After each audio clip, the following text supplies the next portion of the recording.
so happy that we're all gathered here today. I'm grateful to the ambassador who come and enjoy and spend this afternoon with us here. On behalf of MAN, this is the 22nd gathering. The previous gatherings of MAN had people like the President, the Speaker, ministers, the Attorney General, and other notables in Somali government, and folks who are well established and influential in Somali society. Throughout these 22 times that MAN had assembled people like this, more than 1,500 people came. They were able to benefit, they were able to listen, they were able to share their ideas and opinions with those who make major policies and decisions for us here in Somalia. I am, again, on behalf of you, me, and everyone else, once again, very delighted that the ambassador was able to join us here.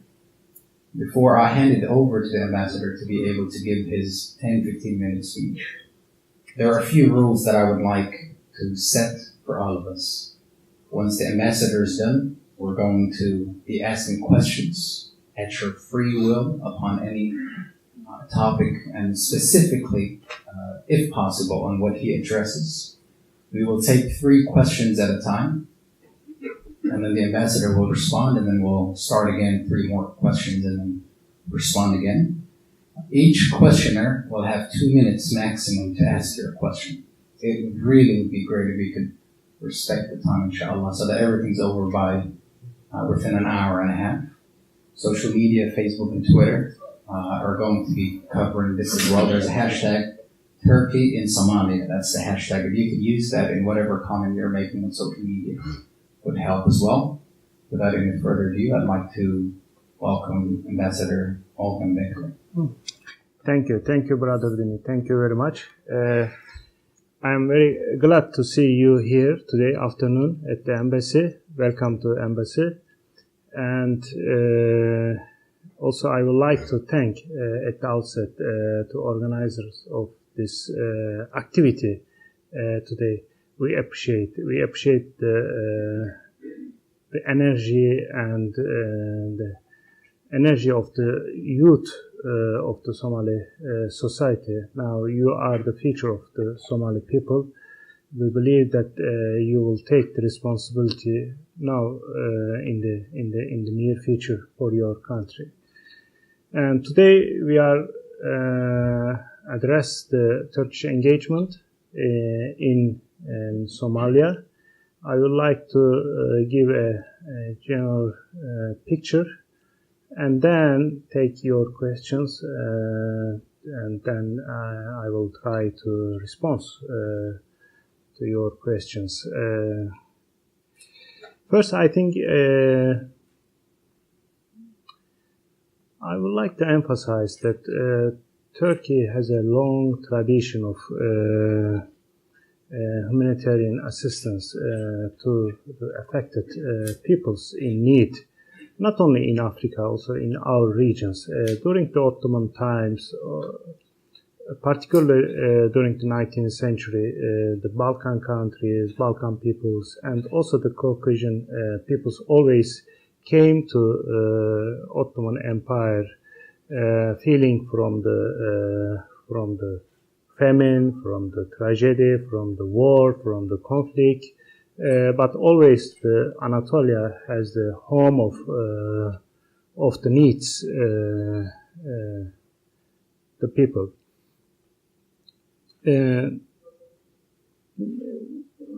Today we face the same situation in Turkey. Now, as you know very well, Turkey now is hosting the 3 million Syrian refugees, and the biggest refugee hosting country in the world.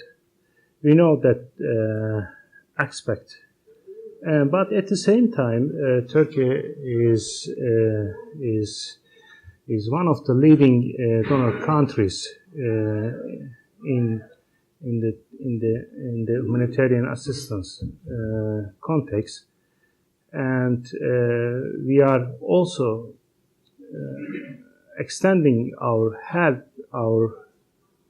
hand to the people in needs in Africa, in Middle East, in Balkans, in Caucasia, in Asia, wherever they live. I am saying this because we know the picture. Not only one side of the picture, but two sides of the picture. We are aware of the sensibilities of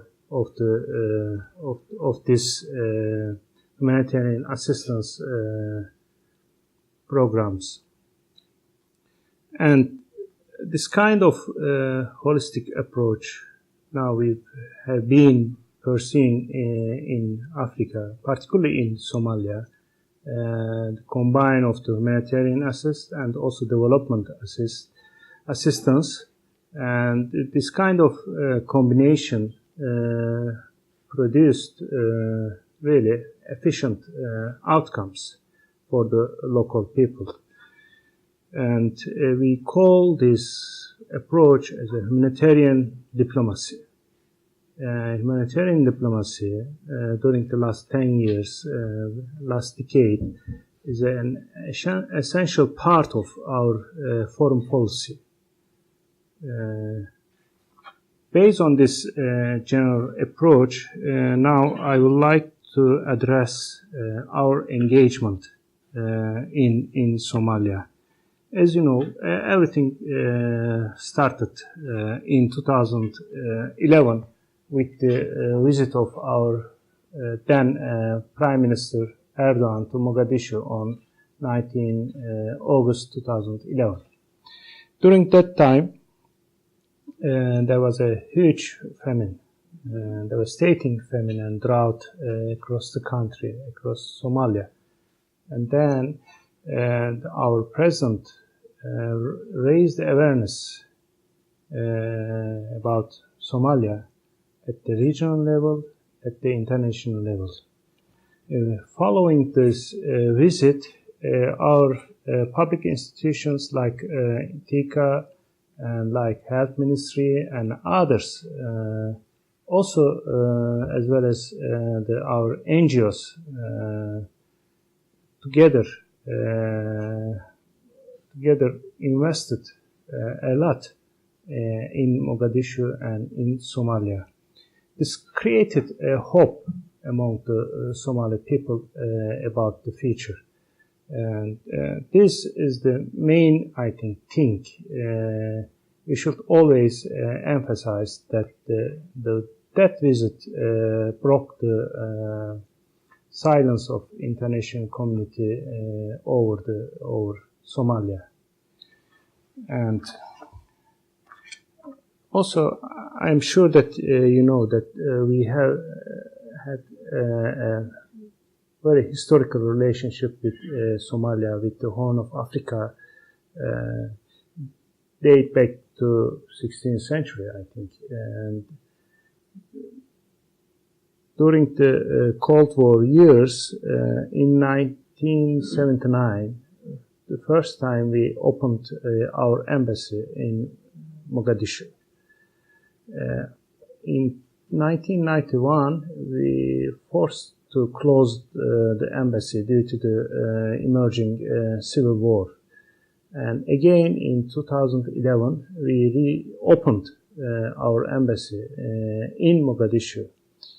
And then we, under the coordination role of the embassy, our NGOs, our institutions engaged deeply in their activities in Mogadishu and Somalia.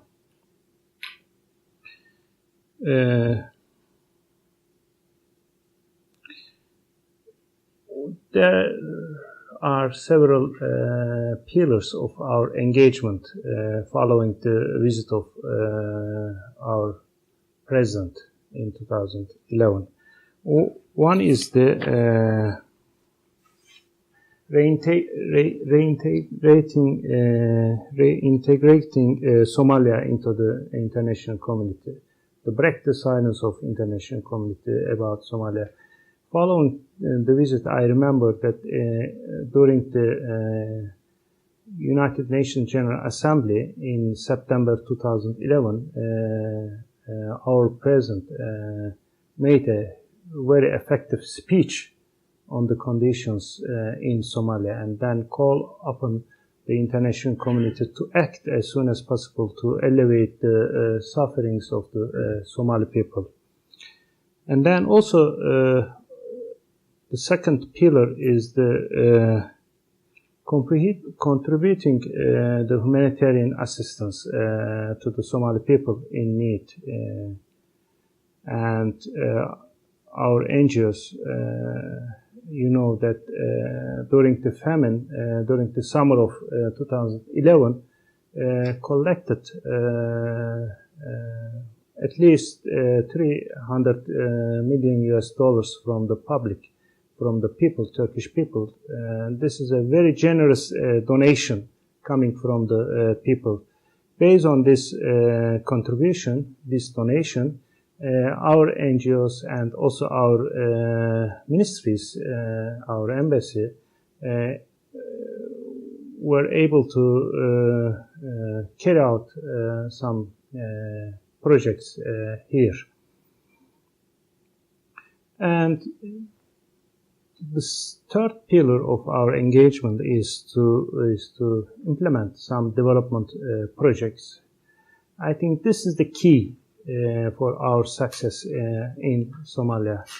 Delivering the humanitarian assistance, at the same time also the implementing some development projects, so that to break this vicious cycles you faced in this country. And also the political area we focused, and then we have been trying to make contribution to the political reconciliation in this country. This is a must. I think this is also one of the major challenges before the new administrations. Now the President Farmacho should take the political reconciliation issue seriously in the months to come. And also the fifth pillar is the security area. Without security, there will be no investment, no activity on the ground. And then we should improve rebuild the Somali national security forces. We invested a lot. Now there are many military students now studying in Turkey, and I'm sure that you know that our military training area will be opened soon. Now we almost finished the construction of that facility. And then these are the main pillars of our engagement. But we always make progress simultaneously on every pillars of our policy here. Not only focusing on one pillar, but try to make progress on these pillars at the same time. I think not only focusing on the humanitarian assistance, not only focusing on the development projects, all of them form a meaning for the success in this country. I'm ready to go to details, but I think based on your question, it would be good to explain further. Thank you. Thank you very much, Mr. Ambassador. I think I'm going to go back to the rules and do 2 questions at a time. I think 3 would be a bit too much. It would be much easier for the ambassador to remember, and it would be easier for me to transmit and convey. Perhaps I could start, Mr. Ambassador. So much has been said about Turkey's involvement here in Somalia. We speak about roads, hospitals, universities. We're talking about military training. We're talking about all kinds of things. I wonder, I was reading a report by Heritage, I think the author, Mandla Suga, is here somewhere, earlier today, and they were describing the visit of the then Prime Minister Erdogan to Somalia. Was the involvement of Turkey in Somalia something that was decided after the Prime Minister came and saw the pain and the hurt and the tragedy that was on the ground here in Somalia? Or was it something that was pre-planned and he planned on doing this anyways? Or was it more of an emotional thing that he came and saw the suffering and he said, you know what, I'm going to go back home to my country and to my people and do something about it? I think that the report, and Mahad is here, called it, the Prime Minister had an emotional response to seeing a fellow Muslim country in Ramadan going through that pain. That's my question. We'll take one more from the audience and then the ambassador will respond to 2 questions together, inshallah. The first hand I see is all the way back there. Go ahead, brother. My question relates to some time back when President Olgan visited Somalia, his last visit when he was president. You have just mentioned it. Some projects like progress, like the facility of the military compound. I would like to ask of Mr. President Erdogan has pledged while he was here his last visit, just a construction or a building of 10,000 houses for the needy people. So, since you have given us the brief of the construction of the facility, what about the 10,000 houses for the Somali people? Thank you. Thank you very much, Mr. Ambassador. Yes. I think we had very good connections and mutual understanding before the visit of the Prime Minister in 2011. I remember that in May 2010 we held the first Istanbul Somalia conference with the cooperation of the UN General Secretary, and this is the first international meeting on Somalia. I know that since 2009, I think we almost communicate with our Somali counterparts. But the famine and drought during the summer months of 2011, I think accelerate our engagement in Somalia.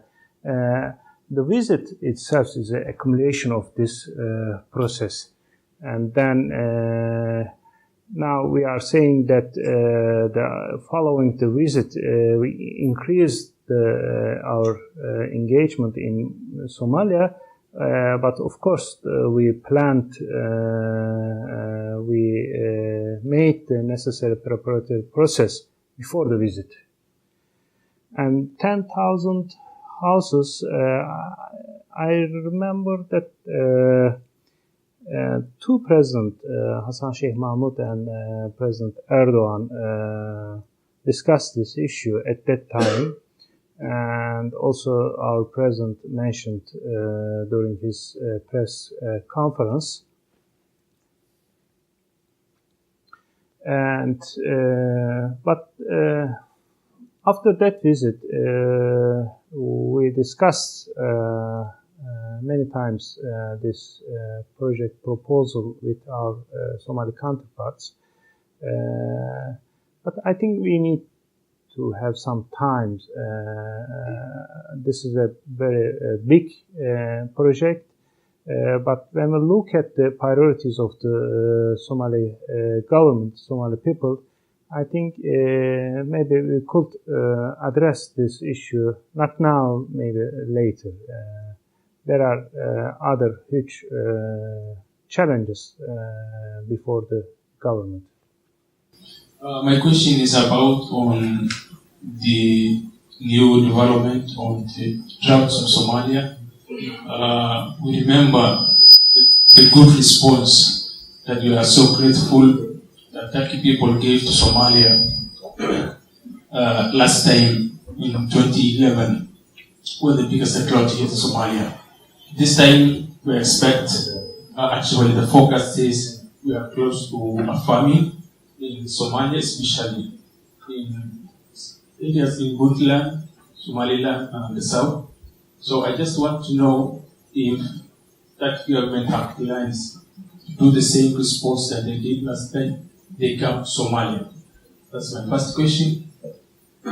My second question is about the new base that people talked about. It is the military base here.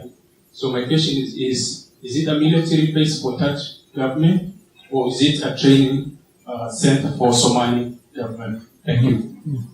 As you mentioned, in 2011, you came here, the Prime Minister Olgan and the people of Turkey came here with a huge support and generosity. So we now, Turkish government here and the people of Turkey, again, mobilize huge humanitarian support for the Somali people, because now, again, I think it's sometime from April. If there is no response in the immediate time, there will be a similar situation of famine, which is now taking life of the livestock and the people of Somali different regions. My second question is, I think I can have a number of questions within one. It's somehow also related to the question of the military support. Now Somalia is having a new momentum, new government is coming, and I really like many people, every one of us is counting on how the Turkish brothers, the Turkish government supports in terms of the Somali National Army building will be like. So, since now you completed the construction of the site, will you be especially strategically working to build the capacity and the equipment of the Somali National Army, officially dealing with the Somali government with the new momentum, because you are international, a big government in NATO. So one of the ways I think Somalia can get out from this problem is to have effective Somali National Army. And my final question is, Turkish is also having, the people of Turkey and companies are also having some investment in business in Somalia. Will you also upgrade? Will you advocate more direct investment in big projects in Somalia from Turkey? Will that be bilateral, doing a business with the Somali business people, or unilateral, just to come and making your activities or businesses in Somalia? Thank you. Thank you very much.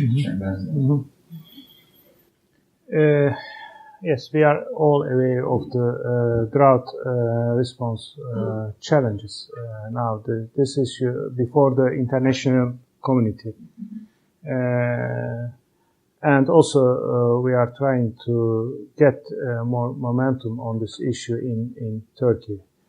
To be frank, now we face a different situation from the 2011. In 2011, we had a more conducive and favorable situation for the international community to act, to respond to drought and famine. But this year, I think this is a real danger. But at the same time, there are many problems in the world, and in Syria and other in the other regions of the world. There are many problems now the international community is dealing with. But anyway, despite all the challenges on the table, I think this our job is to assist your new administration handling this drought challenges smoothly and quickly. Now, there are many meetings on this issue. On Tuesday, I think the President is going to organize a meeting on drought issue. And this is the first priority of the new leadership, new administration. And Turkey, of course, will do something in this area. Now we are discussing among our NGOs and among our institutions how can we help our Somali brothers and sisters in elevating the drought. But at the same time,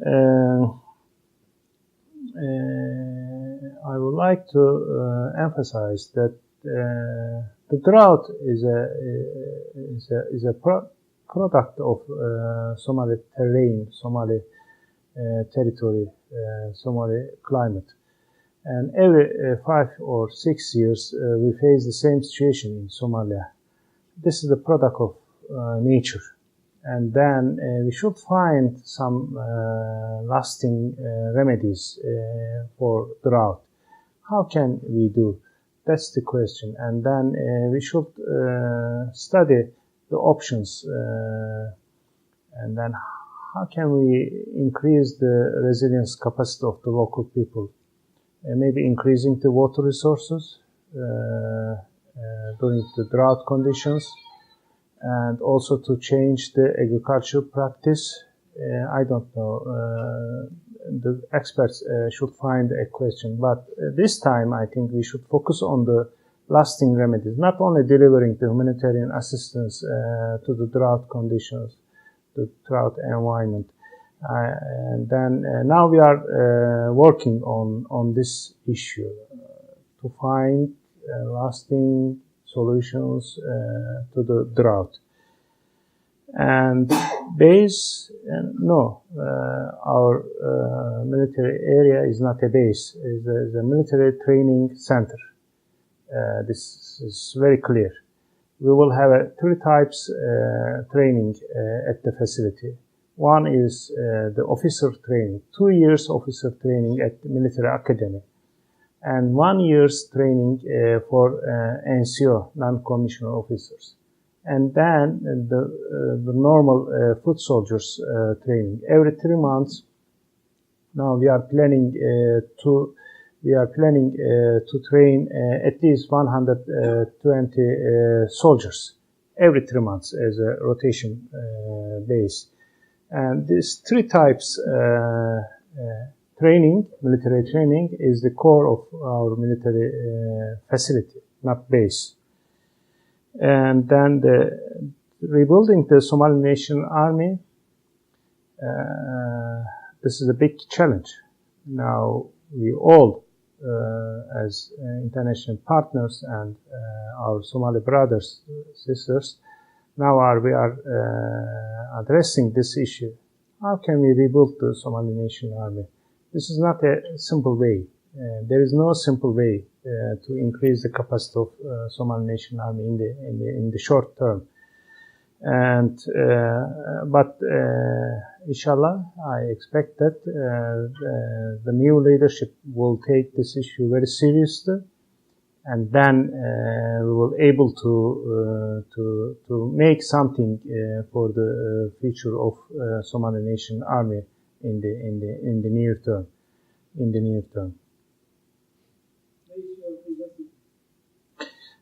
Investment, of course, our main aim is to create win-win situation.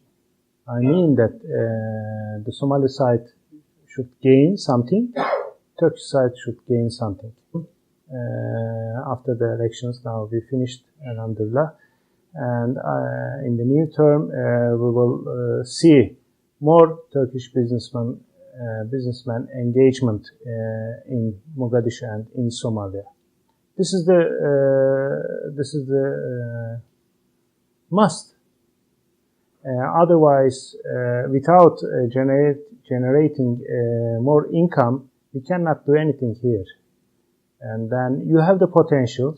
You believe the Somalia, and in agriculture, in fishing, in livestock, like that, you have the great potential, and then we believe that you can easily feed your people, but at the same time you can feed the Horn of Africa and Africa. You have the potential, but unfortunately without security, without political stability, now so far we didn't utilize this potential. Thank you. Thank you. There's a report by the Ministry of Foreign Affairs in Turkey that says that in 2011, I mean, you mentioned this earlier, Turkish public collected more than $300 million for Somalia. It also states that the technical and humanitarian assistance to Somalia exceeds $400 million. Mm-hmm. That's quite a lot of money. But at the heart of this, my question is, I'm going to couple that with a question from the audience. at the heart of it is scholarships that are given to young Somali men and women to study in Turkish universities.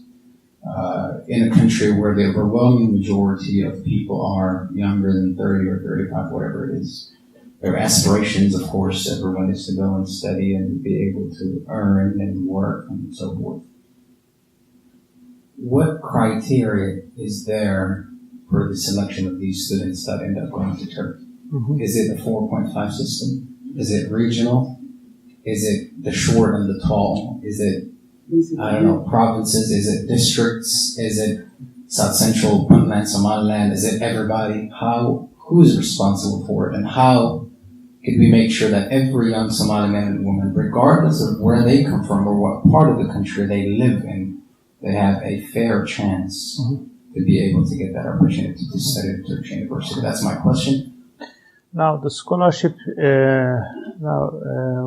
have very well-established institution in Ankara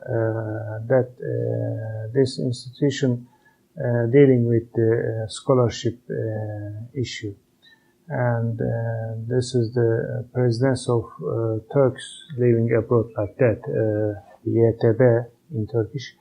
And this institution now every year providing scholarship not only for Somalis but also the other peoples of the countries.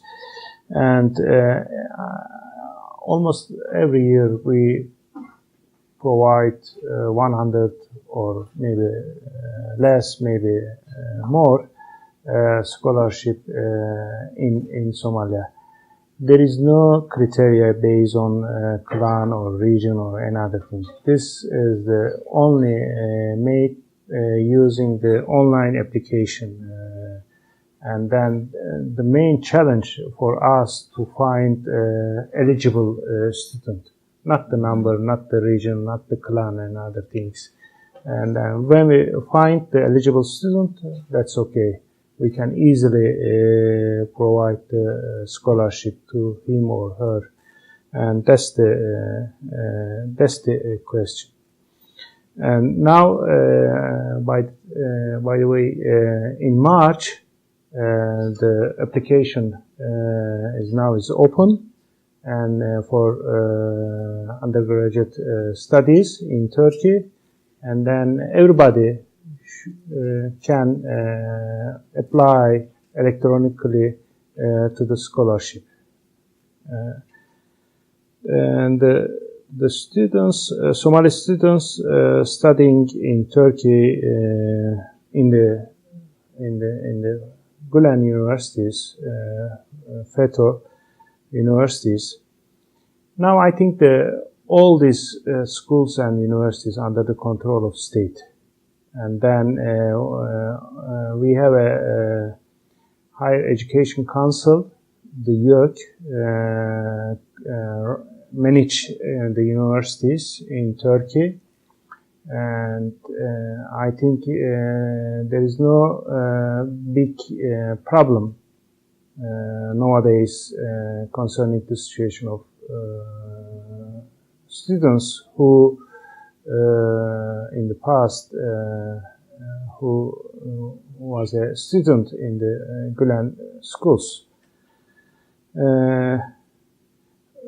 But concerning the some scholarship provided by FETÖ Gulen organization to this student, now we are still trying to find a solution to this issue. Because this is a private scholarship, and then we cannot substitute easily to them. And our main priority is to ensure the continuation of their study in the Turkish universities. Now, this is the challenge before us, and time to time we face some small problems. It's a new development for us, and then in a good manner, I think now we are trying to find a solution to these problems. The biggest challenge I think, in this country is the lack of security, of course. Now we are working in the town. We built this embassy, but concerning the business, we need to have security and stability. We cannot force our Turkish businessmen or another, the British or US and other things. We cannot force them to come here and to invest. No. And then there is a logic in the business, and then we should take into account the concerns of the businessmen. And I think this is the biggest challenge. Yeah, otherwise, really, you have the great potential, particularly in agriculture. We can easily invest in Johar, in Lower Shebelle and other areas. But now, due to the security concerns, we have to wait. So, how is that going on? The second question is... What is, I couldn't hear. Building the parliament building. Okay, I think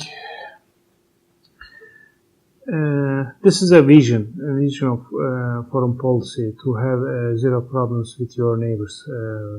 But how can you attain this target is not only depending on yourself. Then you have to have a partner. Otherwise, you cannot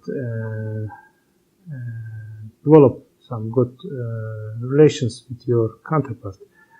And during the last decade, we have many problems developed around the Turkish borders. Many of them was stemmed from their own domestic issues. And then when we look at the near past, I think due to the strategic location of Turkey, and then unfortunately we have some neighbors now in conflict, like Syria, like some parts of Iraq and the others. And we are trying to do our best to elevate the sufferings of the people, like the Syrian people. But we should continue to reach that aim. Aim is to have zero problems with your neighbors. You cannot change your neighbors. You cannot change it. And then we should find a way to solve our problems. Maybe these problems, maybe historic problems, maybe perceptions, maybe security, maybe ethnicity, maybe religious. But anyway, whatever we should find some ways to live together in the same geography. This is, I think, is true for Somalia also. And you cannot change your neighbors, and then we know them very well. And then our aim is to develop some good neighborly relations between Somalia and your neighbors, and we should respect them, respect their concerns. Also, they should respect your concerns. But there is a long way to go in this in the current conditions of the world. Inshallah, our aim is to create a more suitable, more peaceful environment covering Somalia and Turkey and our neighbors. That's our aim, to create relations based on mutual interest and mutual respect.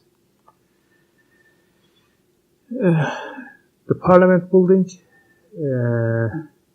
yes. Now this is the first project. Inshallah, we will start to implement this year. Now we almost finished the necessary preparations. Now we prepared architecture projects for the Parliament building, and then we will share this proposal with Somali leadership to get to seek their approval first, then to start the tender process. It's a huge project. I think also the symbolic, very historic project. First, we will demolish the old one, and to clean the area, and then to start the construction. We allocated a school to the Senate, Upper House, and now we are considering it's suitable or not to base the Parliament, also the House of People, alongside the Senate building. Now we are working on this issue. But inshallah, in the second half of this year, we will start the construction. Yeah, this is our biggest aim. TICA will be responsible agency for this project. Now I think that Somalia is a strategic partner for Turkey concerning the mutual interest. But Somalia at the same time as a brother, as a sister, as a friend of Turkish people, Turkish administration. I think this partnership requires long time, and then we will be with you, and then we hope that you will be with Turkey. And then so far, very good. And then just after the 15 July coup attempt in Turkey, I remember that next day, the 16 July, there was huge demonstration in Mogadishu to support our leadership. I think this is the best evidence of our friendship and our brothership. And then we will keep this friendship between our countries. But at the same time, of course,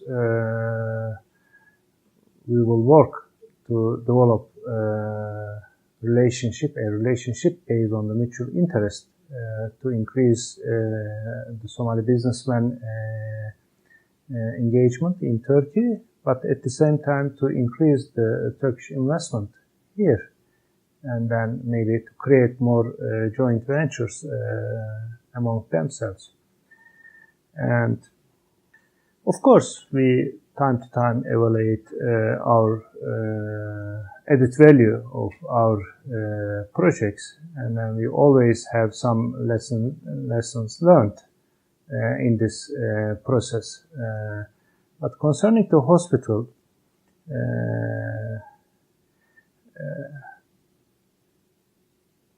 our aim is to hand over this hospital to the Somali authorities. When they will be ready, they will have enough capacity to run this hospital.